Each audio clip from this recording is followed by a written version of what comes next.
texto diz no capítulo 8, versículo 1: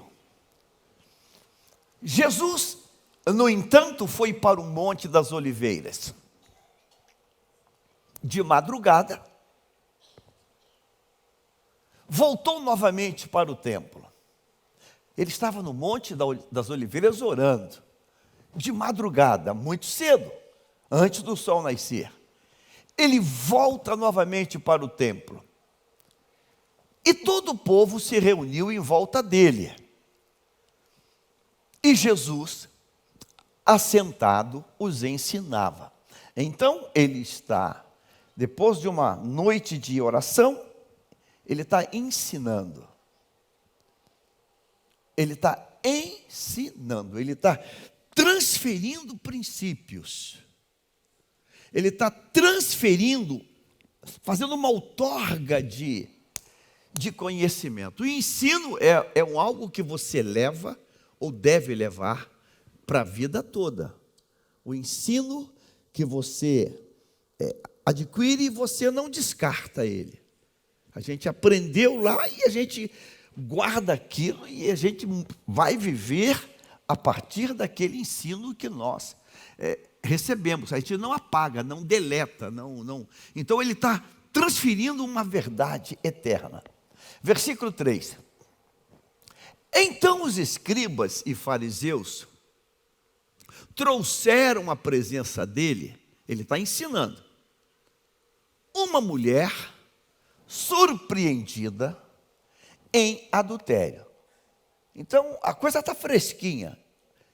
Ele está orando no monte, de madrugada ele vem, ele começa a ministração, o ensino, e o texto diz que essa turma interrompe a aula dele, interrompe a ministração, e trouxeram uma mulher surpreendida em adultério, fazendo-a ficar em pé no meio de todos. Ali está toda aquela classe, ele estava sentado ensinando, e de repente interrompem a aula, puxando uma mulher, envergonhada, humilhada, cabisbaixa, bota no meio, diante de todos. Disseram a Jesus: mestre, esta mulher foi surpreendida em flagrante adultério. Essa mulher foi apanhada num ato. E nós pegamos ali no ato. Na lei, Moisés nos ordenou que tais mulheres sejam apedrejadas. E o Senhor, o que tem a dizer? Eles diziam isso tentando para terem de que o acusar.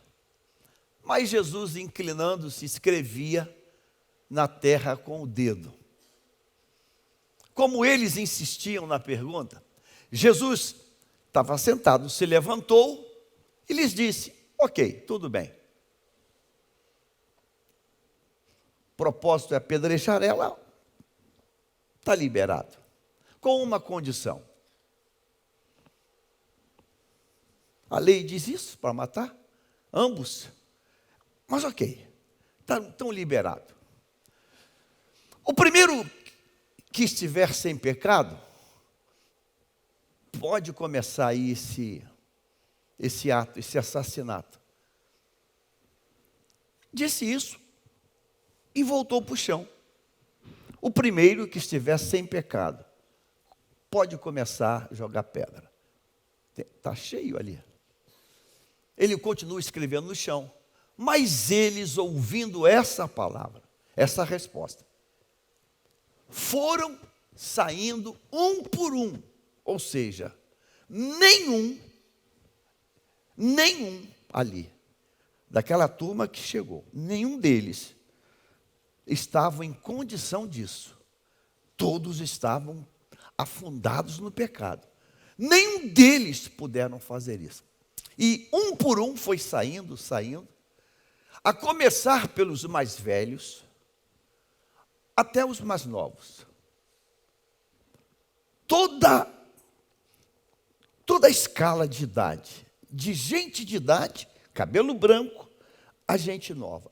Ninguém se enquadrou naquela palavra. Um por um, ficou só Jesus e a mulher. Ficando só Jesus e a mulher. Versículo 10. Ele respondeu, não, volta o 10, por favor. Levantando Jesus, perguntou a ela, mulher, onde estão eles? Ninguém condenou você? Te apanharam, te surpreenderam, te arrastaram, liberaram quem estava contigo, trouxeram você rua fora. O texto não diz onde foi o ponto que Jesus está e onde foi que encontraram ela. Talvez foi longe. Ela olhou, ninguém te condenou? Ela respondeu, ninguém, Senhor. Então Jesus disse, também eu não a condeno. Vá e não peques mais. Grife essa expressão, essa palavra final de Jesus. Pode grifar todo o versículo 11. Bota em vermelho, verde, uma cor forte. Ela respondeu, ninguém, Senhor. Então, bota a resposta de Jesus em outra cor. Então Jesus disse, também eu não a condeno. Vá e não peques mais. Diga assim, Senhor, preciso viver esta palavra. Em nome de teu Filho amado, me ajuda. Amém, amém. Tome o seu lugar.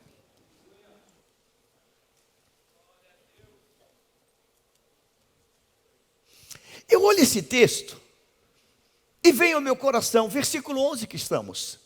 Eu olho esse texto e vem ao meu coração uma pergunta. Jesus disse para aquela mulher, naquela manhã daquele dia que ele está ensinando. Ele está ensinando. Então, o que ele vai dizer é parte do ensino dele para ela e para toda uma geração que vem depois. O que ele vai dizer é muito forte. Ele vai dizer para ela, mulher, eu não te condeno agora. Eu não te condeno por esse ato pretérito, esse ato que você fez. Eu não te condeno. Eles não puderam te apedrejar, porque também estavam debaixo da miséria do pecado. Foram ajuizados. Eles não tiveram a ousadia de quebrar a minha palavra. Porque eu disse, ok, vocês querem matar ela, tudo bem. Com uma condição.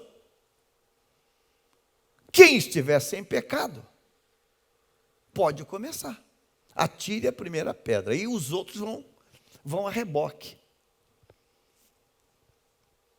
O mais incendiado ali, o mais furioso ali, o mais instrumentalizado pelo diabo ali, talvez com uma pedra já grande, pontiaguda, não sei.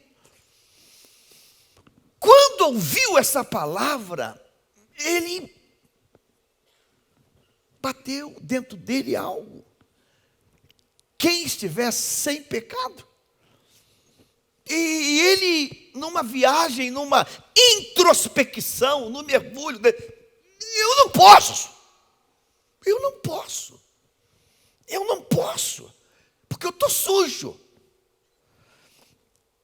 E talvez alguém do lado, vai, eu não posso, porque ele disse, quem tiver sem pecado, eu estou sujo, eu não posso. Jogou a pedra e saiu. o outro, o outro, o outro, o outro, e um por um, e não ficou ninguém, porque todos estavam carregados de pecados também. Jesus, ele tem o domínio completo daquela situação. Ele levanta e diz: ninguém te condenou, mulher? Cadê a turma? Senhor, foi tudo embora. Ela respondeu: Senhor, ninguém. Então agora ele disse para ela. Então Jesus disse: também eu não te condeno. Hoje você não vai ser apedrejada. Hoje você não vai morrer. Hoje ninguém vai tocar em você. Hoje. Sublinha essa parte final. Vá e não peque mais. Então, hoje, você foi anistiada. Hoje.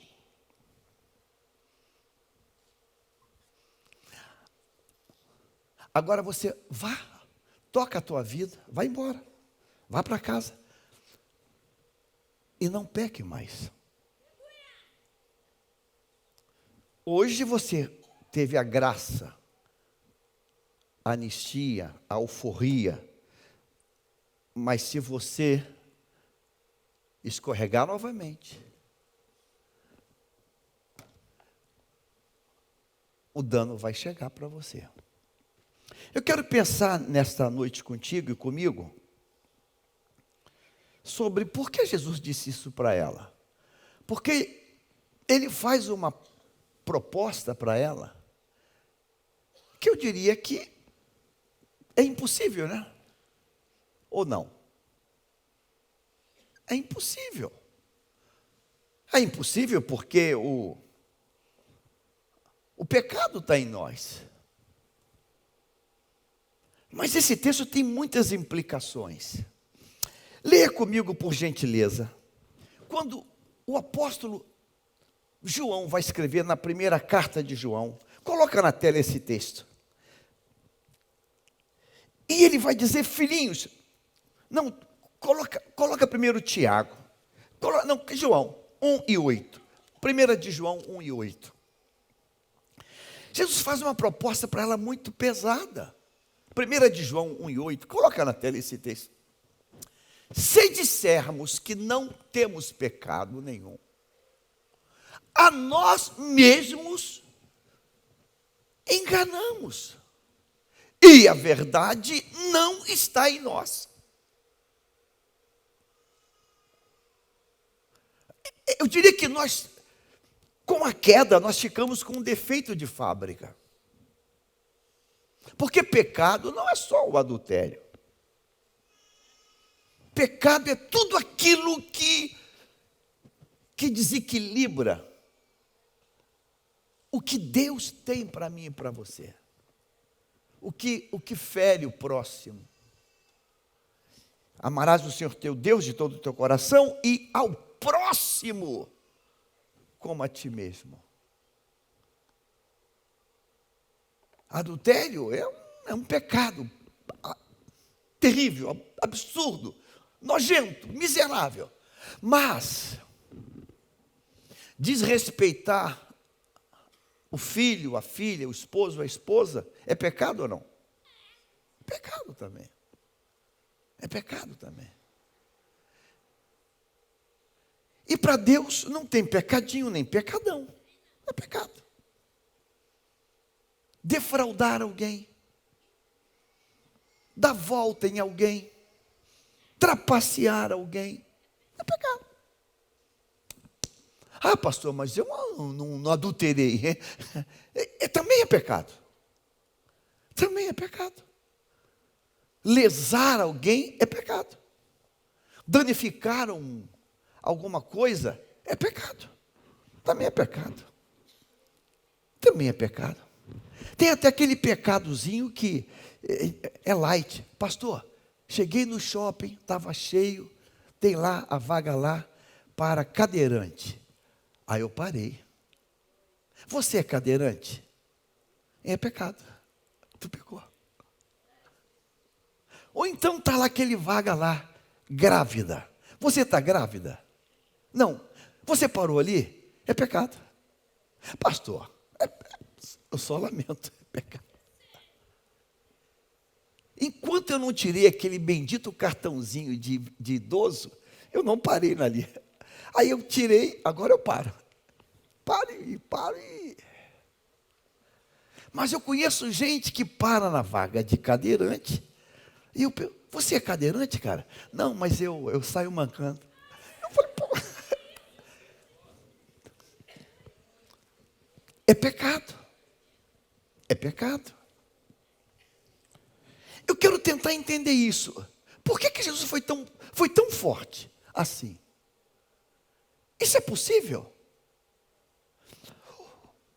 A beleza desse texto é que o pecado de adultério é um pecado conjunto. Essa mulher foi apanhada no ato de adultério com alguém. Agora a Bíblia não diz que ela era uma prostituta. Aí que começa a riqueza. Ela não é uma prostituta. Ela não é uma menina de programa. Ela não estava com um cliente. Dá a entender o texto que ela tinha um caso, um romance com alguém. Então, a primeira verdade desse texto que começa a transparecer é que quando Deus vai tratar e quando eles são usados sem saber por Deus para fazer isso, não foi só o diabo que estava ali, foi Deus quando traz ela para Jesus. Ou seja, Deus está usando uma artimanha do diabo para abençoar a mim e a você. Porque o certo seria trazer, a lei manda matar os dois. Levítico, é claro, diz, os dois tinham que ser punidos, mas trouxeram um só. E Jesus não discutiu a lei com eles. Olha a beleza. Ok, mas cadê o rapaz? Cadê o macho? Cadê o que estava com ela? Vocês querem usar a lei comigo? Então vamos usar a lei direito. A lei diz ele e ela. Cadê? Vocês não trouxeram ela? Tem que trazer ele. A lei vai ter que ser aplicada para ela e para ele. Então vai lá, procura ele e traz ele aqui. Mas Jesus fez-se de moco. Então apedrejar ela. Eu não vou perguntar a vocês por ele, ela está adulterando com alguém. É um pecado conjunto, é um sanduíche. Vocês trouxeram só o lado do pão e o outro lado. Traz o outro. Ele deixou passar. E por que ele deixou passar? Para começar a trazer um princípio para mim.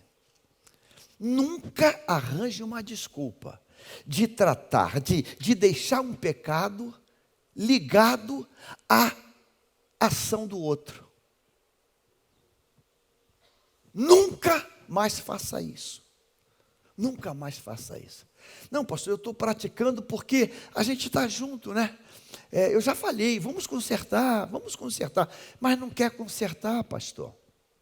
Nunca se escore na ação do outro. O pecado, você vai tomar a decisão. Essa mulher provavelmente tinha um caso, um romance. Era um romance que tinha. E ela disse, Senhor, então para mim não pecar mais, então, Senhor, fica aqui, que eu vou na casa dele dizer para ele que a gente não vai ter mais nenhum encontro. Senhor, então, olha só, eu posso lhe dar o telefone dele, para o senhor ligar para ele parar de vir atrás de mim? Eu estou tentando falar em código. Jesus, ok, não peque mais, mas Jesus, deixa eu te explicar. A gente já tem um caso há alguns anos. Então, tem compromissos. Alugamos um apartamento e a gente divide a conta. Compramos um carro e pagamos, cada um paga metade. Jesus, então, deixa eu tentar resolver isso lá primeiro. Ou então, tu fala isso com ele lá. Não. Jesus não vai tratar com o homem, vai tratar com ela e vai dizer: vá e não peques mais. Ela podia dizer: e se ele me procurar? Porque eu moro num apartamento que ele paga o aluguel. Eu moro num quarto, num local que ele que banca. Você consegue entender? Quando Jesus vai tratar disso, Jesus não traz para a discussão o papel dele, porque a decisão tem que ser dela. E ele vai dizer: vá e não peques mais. Mas e se ele me procurasse à noite? Problema dele. Porque você só não foi morta agora porque a graça está aqui e te achou.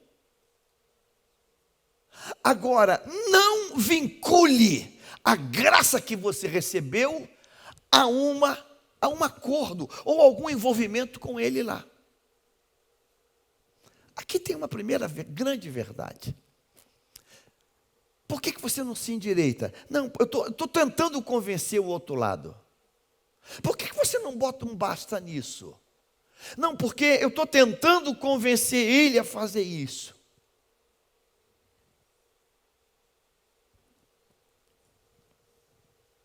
Por que você não diz: acabou, chega? Porque eu estou orando para Deus tocar. Não! Você não pode gastar tempo tentando fazer o que só o Espírito vai fazer. Porque quem vai tratar, quem vai convencer é o Espírito de Deus e não vai ser você. Então, aparentemente, ele fala uma coisa muito doida, impossível: vá e não peques mais. Então, não tem nenhum argumento que você possa dizer, nenhum, não arranje nenhum argumento, mesmo quando a Bíblia diz: se dissermos que não temos pecado, estamos nos enganando. Nós temos sim, mas ele diz para mim e para essa mulher, lá em Lucas, sobre quem quer seguir a Jesus. Lucas capítulo 9, coloca na tela 23. Aí olha só como é que a proposta não é conjunta, a proposta é individual. Se alguém quer vir após mim, não alguns, não um grupo, se alguém, no singular, se alguém quer vir após mim, negue-se. Os dois, negue-se a si mesmo. Dia a dia, tome a sua cruz e siga-me. A decisão é individual. Diga: a decisão é individual. Para com essa história. Para com essa história. Não, eu tô esperando Deus fazer a obra. Esperando Deus fazer a obra? Mas a obra começa contigo. A obra começa contigo. A obra começa na decisão que você toma. E você não pode atrelar a tua decisão a outra pessoa. Você não pode atrelar a tua decisão a outra pessoa.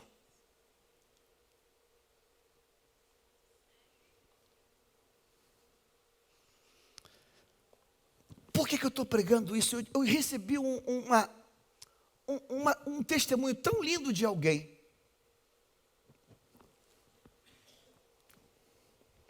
Que disse: pastor, tomei uma decisão, eu estou certo ou estou errada? Eu disse: você está certa. Alguém qualquer.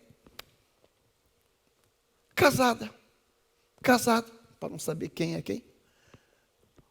Arrumou uma outra pessoa, uma amante. Montou uma casa com outra pessoa. Ela ou ele, para você ficar no ar. E tenha coragem de dizer assim para ela ou para ele: Eu estou lá, porque eu estou feliz, mas eu amo mesmo é você. Aí, vez por outra, uma semana sim, a outra talvez também, chega lá, como quem não quer nada, de cara ensaboada, para visitar, porque é pai ou mãe de uma criança, aí leva um presentinho para a criança, dá um dinheirinho para a criança que é pai ou mãe, para você não saber quem é. E vai ficando, vai ficando, vai ficando. Bota a criança para dormir e daqui a pouco namoram. Namora, troca de roupa, vai embora para casa da outra. Uma vez, 2 vezes, 3 vezes. A pessoa vem, estou me sentindo um prostituto ou uma prostituta. Próxima semana, quando chegar, pé no peito, tesoura voadora. Ô varão, ô varoa, acabou a festinha. Pode vazar, vai embora. Vai embora. Vai embora, acabou. Acabou. Aí a pessoa faz aquela pressão espiritual, né? Espiritual. A Bíblia diz que... Ainda usa a Bíblia. O sem vergonha ou sem vergonha. Aí o pastor vira consultor teológico. Pastor, estou pecando? Eu falei, não. Não. Estou certo em fazer isso, certa? Eu tá. Espero que a pessoa não fique com raiva de mim. Eu falei, tá. Tá, claro que tá. E a pessoa tomou uma decisão e disse, acabou. Acabou. Chega. Não mais. Não mais. Eu falei, glória a Deus por essa decisão. Quando Jesus trata com aquela mulher, ele diz, quem estiver sem pecado, atire a primeira pedra. De saída, todos estão em pecados, porque estão adulterando a palavra. A palavra diz para pegar os dois. Então, de início, já tem um pecado aí. São falsos, são mentirosos, são tendenciosos, já é pecado. Mas não apenas esse, também eram adúlteros e tantos outros pecados. Então não tiveram poder de matar aquela mulher, não tiveram permissão, porque Deus estava ali. Você não pode, você tem pecado. Como você pode julgar alguém que peca se você é pecador? Não pode, não dá. Foi embora, 2, todo mundo foi embora. Aí ele agora vai falar com ela. Olha, eu também não te condeno. Hoje a graça chegou para você. Hoje chegou. Hoje. E a graça tem validade de hoje. Diga assim, graça é validade de hoje. A graça chegou para você agora, hoje. Receba a graça. Você não vai ser morta hoje. Hoje a graça te alcançou. A graça tem validade só desse momento. Agora tu vai embora. Ele fala assim, pode ir embora, está liberado. Você não vai ser apedrejada agora e nem ninguém vai te apedrejar daqui para frente. Hoje, agora. Agora, não peques mais. Quando ele fala não peques mais, ele está dizendo, olha, se você repetir, reincidir, a validade da graça acabou, hein? Então a graça da vida que tu recebe é só agora. E essa graça permanente, ela vai continuar se você se manter nessa posição. Enquanto você se manter nessa posição, tu está debaixo da graça. Você entende isso hoje, irmão? Então o que ele propõe não é uma coisa impossível. Ele está dizendo, não permita que essa miséria se repita dentro de você. Leia comigo um texto que eu acho lindo, Tiago, capítulo 1, versículo 14. Coloca na tela, Tiago. O Senhor vai explicar para nós como é que funciona essa mecânica. Tiago 1:14. Como é que esse vírus, como é que ele vai mutando, essa mutação doida. Ao contrário, cada um é tentado pela sua própria cobiça. Então, a tentação está aí, de todos nós. Há uma coisa chamada em nós cobiça. E o que é cobiça? A gente olha uma coisa e deseja aquilo. Seja uma roupa, seja um sapato, seja um carro, seja sei lá o quê. Uma cobiça, a gente olha, caramba, puxa vida, ó, caramba. Cobiça. Quando esta o atrai e seduz. A cobiça tem esse poder. Se a gente ficar mantendo, aquilo vai seduzir. Então a cobiça, depois de haver concebido, dá à luz. Aí ele usa uma linguagem do organismo humano, de um óvulo, de um esperma fecundando um óvulo. Olha que doideira. Ele está dizendo que se eu não abortar, se eu não cancelar isso vai dar uma gravidez. Ele vai falar de gravidez. Então, a cobiça, depois de haver concebido, dá à luz ao pecado. Dá à luz ao pecado. Então eu não posso permitir que essa gestação continue. Você não pode permitir que essa gestação continue. Dá luz ao pecado, e uma vez consumado o pecado, vai gerar a morte. Então, quando essa tentação vem, e você vê isso na vida de Davi, quando ele acidentalmente, naquele dia que ele está num ócio que não devia estar em casa, ele chega na varanda e olha na varanda, ele vê uma mulher tomando banho. Podia ter sido um homem? Podia. Podia ser um cachorro tomando banho? Podia. Mas foi uma mulher. Foi uma mulher. Ele não desejou aquilo. Ele não pediu aquilo. Aquilo aconteceu. Caramba. Ele olhou. E ele se deteve. E ele começou a olhar um pouco mais de detalhe, um pouco mais da expressão dela ali.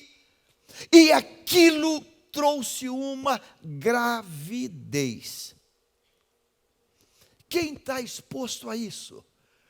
Todo mundo, todos nós,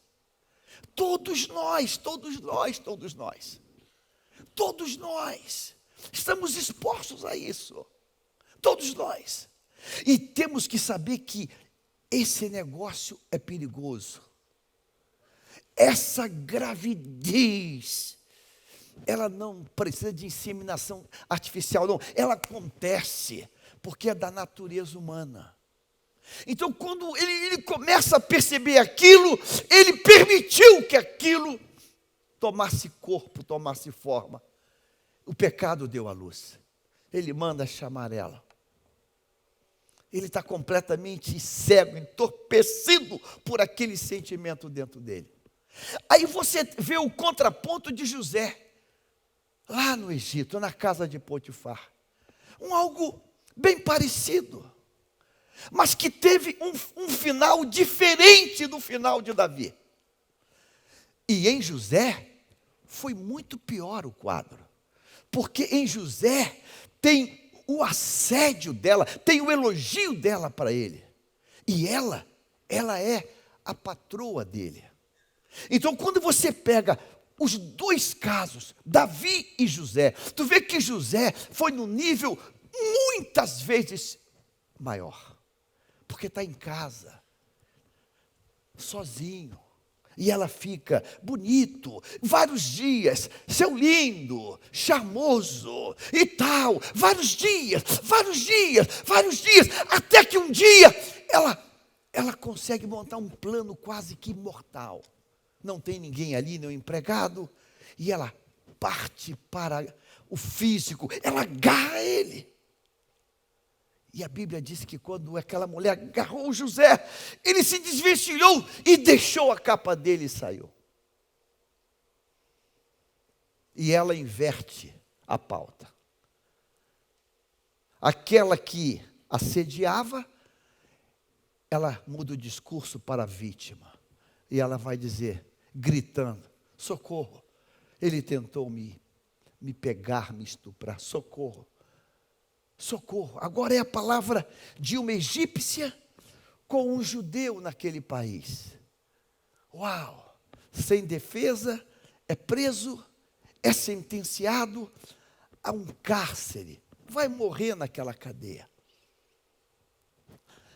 Quando Jesus dá graça pelo Espírito a José, dele não ceder aquilo, por nenhuma desculpa. Não está na Bíblia, mas talvez, é uma dedução minha, não está na Bíblia isso. Ela tenha mandado alguém lá na cadeia. Mandado lá alguém na cadeia. Isso é uma dedução minha, não está na Bíblia. Hein? Dizendo mais ou menos assim, você que é o José, foi preso por uma tentativa de estupro. Olha, José, eu sou advogado lá da cliente e ela insinuou que ela pode tirar queixa-crime contra você. Você quer conversar com ela? É uma mulher maligna, ela podia dizer. Eu tiro a queixa-crime e eu digo que me equivoquei.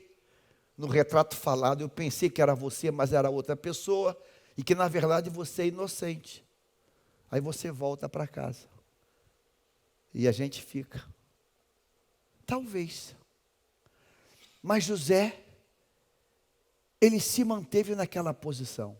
E ele iria morrer naquela cadeia, se aquilo não fosse um plano maior de Deus. Se não fosse um plano maior. O que eu quero tentar que você entenda hoje aqui. Nunca mais diga, é muito difícil parar com isso. Eu não tenho forças para parar com isso. Nunca mais diga, eu não consigo parar com isso. Eu não consigo parar com isso. É uma coisa maior do que eu. É maior do que eu não consigo. E eu não paro também porque eu tenho compromissos. Montamos um negócio, compramos um negócio, compramos uma propriedade, colocamos dinheiro, sei lá. Então, eu vou parar quando der a minha parte. Não tem desculpas. Ele disse, mulher, ninguém te matou, ninguém te apedrejou hoje, nem eu também te condeno. Vai em paz e não peques mais.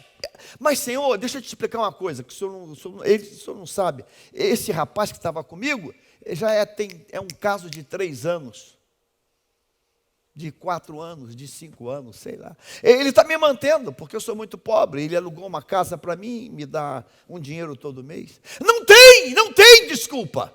E Jesus não condiciona ela a ele. É com ela. Você vai e não peques mais. E ponto, acabou. Você entendeu? Entendeu? E sim, entendi. Então vá, você está livre.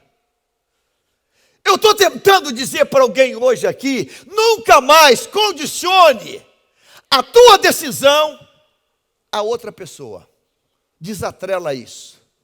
Quem tem que dar o brado e o grito, o escape, é você. Você entendeu isso hoje, amém ou não amém?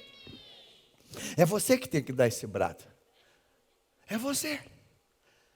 E parece que o diabo fica dizendo para nós que, não, pastor, o senhor não entende, é que, não entendo, não, a Bíblia, ela não vai mudar, a Bíblia não vai se adequar a mim, A Bíblia não vai se adequar a você. Ou a gente vai seguir isso, ou vai seguir isso. Não tem como mexer nisso. Então aquela coisa aquele caso que eu falei que é de agora, é de agora. Não, eu estou lá, mas eu também quero ficar aqui. Não, não, não. E engraçado que não foi nem eu que mandei, foi Deus que botou dentro do coração da pessoa. Acabou, chega, acabou. Não vou viver uma vida dividida desse jeito. Isso vale para cada um de nós. Então não tem história. Não, pastor, eu bebo porque eu trabalho lá na fábrica de bebida. Não, eu fumo porque eu trabalho na fábrica de cigarro. Eu não sei. Não tem.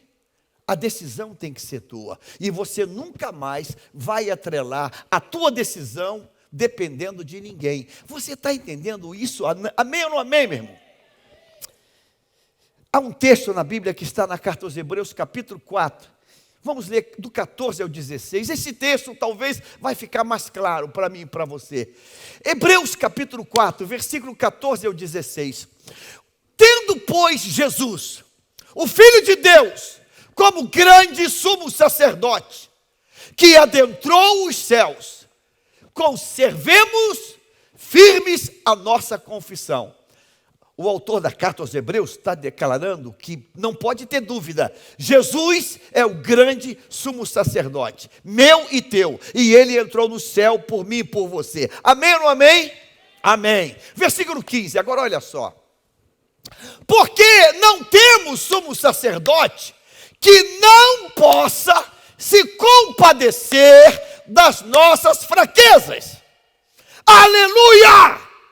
Esse sumo sacerdote, ele conhece as minhas e as tuas fraquezas. Ele conhece. Ele sabe aonde a gente está meio manco, ele sabe, ele conhece. E por que ele conhece? Olha a beleza disso. E por que ele conhece? Porque ele foi tentado em todas as coisas, a semelhança, mas sem pecado. Diga assim, Jesus foi tentado em tudo. Em tudo. Esse texto é muito forte de ler. Tudo, pastor, tudo. Pornografia, sem pornografia. Cobiça, sem cobiça. Inveja, sem inveja. Violência, sem violência. A Bíblia não mente. Ele foi tentado em tudo. Tudo. Em tudo ele sofreu o ataque do diabo. Mas diz a Bíblia que ele, a nossa semelhança, parecido comigo, parecido com você, ele não pecou. Diga glória a Deus por isso. Ele não pecou. Ele não pecou. Foi tentado em tudo, no extremo, mas ele não pecou. Ele não pecou. Versículo 16 agora é a beleza. Portanto, aproximemo-nos do trono da graça com confiança. Eu tenho uma boa notícia hoje para dar para mim e quero ter essa notícia todo dia. Quando a tentação chegar, quando o diabo chegar com a tentação, lembra a grama do vizinho é mais verde? Quando a tentação chegar, eu tenho um escape. Você tem um escape. Diga assim, aproximar do trono da graça. Diga aleluia, meu irmão. Diga assim, quando a tentação chegar, eu sei para onde eu vou. Você entendeu isso? Eu não sei quando ela chega. Eu não sei que dia chega, que hora chega. Eu não sei. Mas quando a tentação chegar, você corre, grifa essa expressão, aproximemo-nos do trono da graça com confiança. Eu ouvi um aleluia. Diga, quando a tentação chegar, eu vou correr para o trono da graça com confiança. Pastor, quando vai chegar? Eu não sei. Pode ser que chegue hoje à noite. Pode ser que chegue no caminho de casa. Pode ser que no caminho de casa apareça a mulher de Potifar e vai te chamar de linda, de lindo. Pode ser. Pode ser que aconteça dentro da própria igreja. Descer para falar que é muito triste isso. Normalmente, as desgraças de infidelidade no meio de crente acontecem aonde? Por isso que eu gosto da Beth. É dentro da igreja, ou não? É dentro da igreja que pastor se apaixona por menina do louvor, ou do coral, ou sei lá o quê, ou da secretaria. É dentro da igreja ou não é dentro da igreja? É ou não é? É dentro da igreja. Então, quando a tentação chegar, eu vou me aproximar correndo do trono da graça de Deus. E vou dizer, Deus, me cobre com teu sangue, me guarda, me esconde. Me esconde, me esconde. Eu vou fazer isso com confiança. Agora, olha o que vai acontecer. Coloque em outra cor. Quando eu me aproximo do trono da graça com confiança, a fim de recebermos, grifa isso, misericórdia e encontrarmos graça. Diga-se misericórdia e graça. O pastor Maurício não está aqui, eu vou poder falar que ele vai ficar chateado comigo. Tu não vai resolver essa desgraça com psicólogo.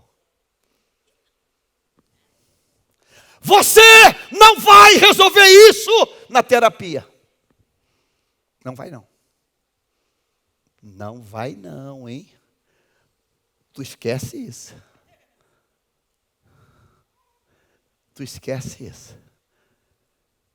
Imagina que pastor Anderson fosse psicólogo. Senta aqui, Anderson. Vou sentar. Não, senta aqui, vou sentar aqui no teu divã. Senta aqui, meu psicólogo. Contra esse. O doutor, eu estou pensando em sair de casa, doutor. Eu acho que eu não sinto mais nada. Eu não estou amando mais. Acho que.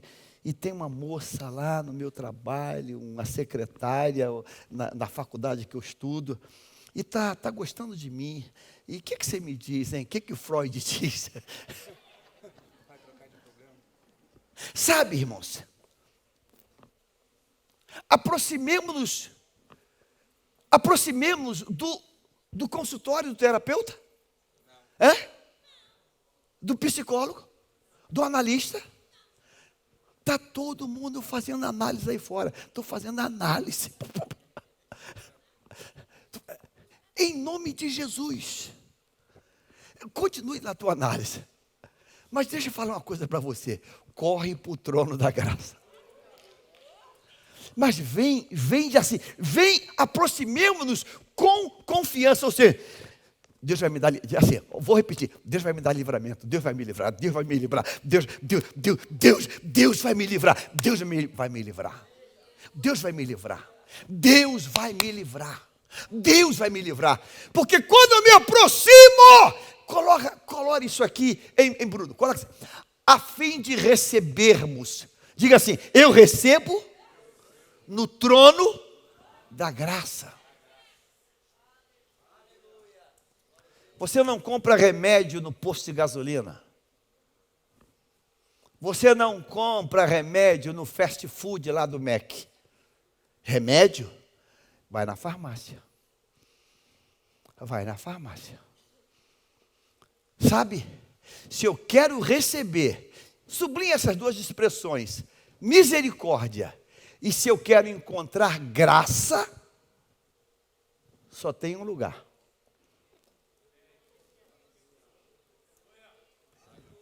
Eu só ouvi.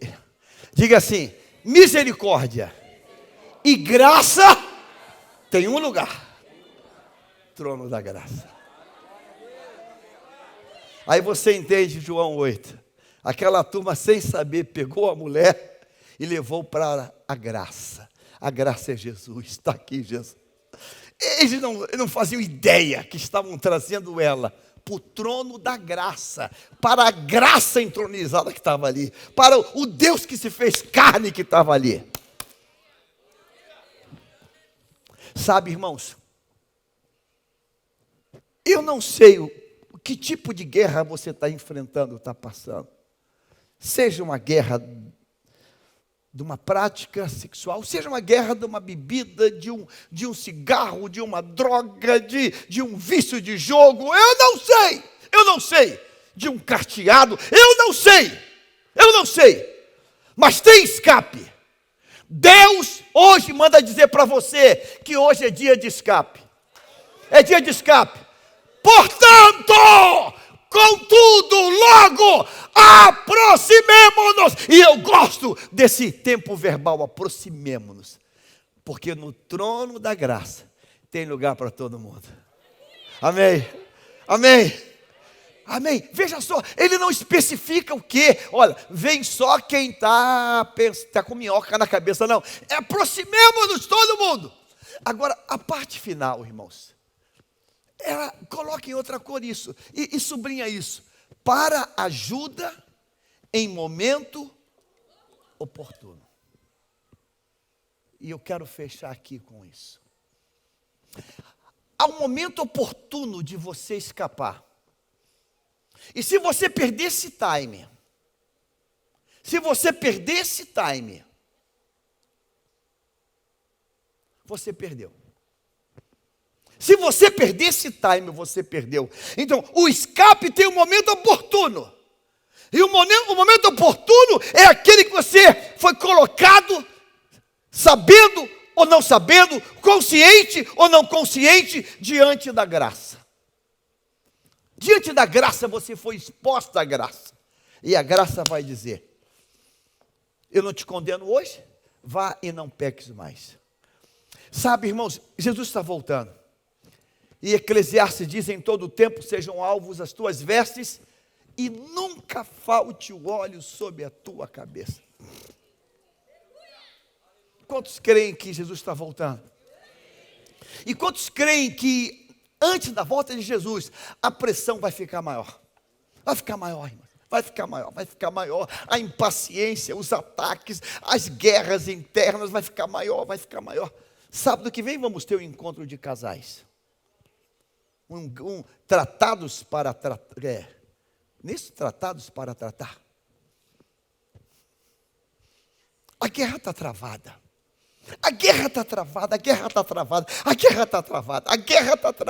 O diabo está agitado. O inferno está agitado. Pai contra filho, filho contra pai, famílias disfuncionais, uma loucura total. Ah, pastor, onde tem um terapeuta? O altar da graça. Faz um agendamento, um relógio de oração. Faz um agendamento de você com Deus. E diz: ó Deus, na terça-feira eu vou fazer uma consagração, eu vou jejuar, eu vou correr na igreja para fazer um ato profético.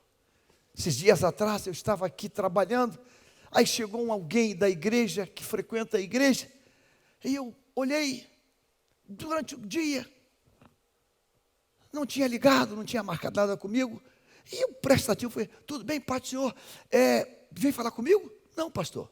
Eu falei: mas essa hora aqui na igreja? Não, pastor, eu vim orar no altar.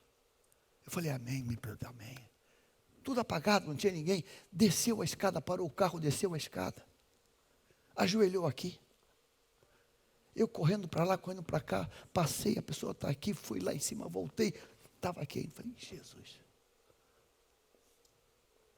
Não tinha ninguém, não tinha nada, não tinha culto. A pessoa veio aqui para orar no altar. Não sei o que está passando, o que é, mas eu achei lindo a atitude. Portanto, aproximemo-nos do trono da graça. Irmãos, Deus trouxe você hoje aqui para dizer que você não tem mais desculpa. Não vincule mais nada. Pastor, eu ainda não melhorei porque não mistura mais nada. Essa mulher de João 8 não era uma prostituta.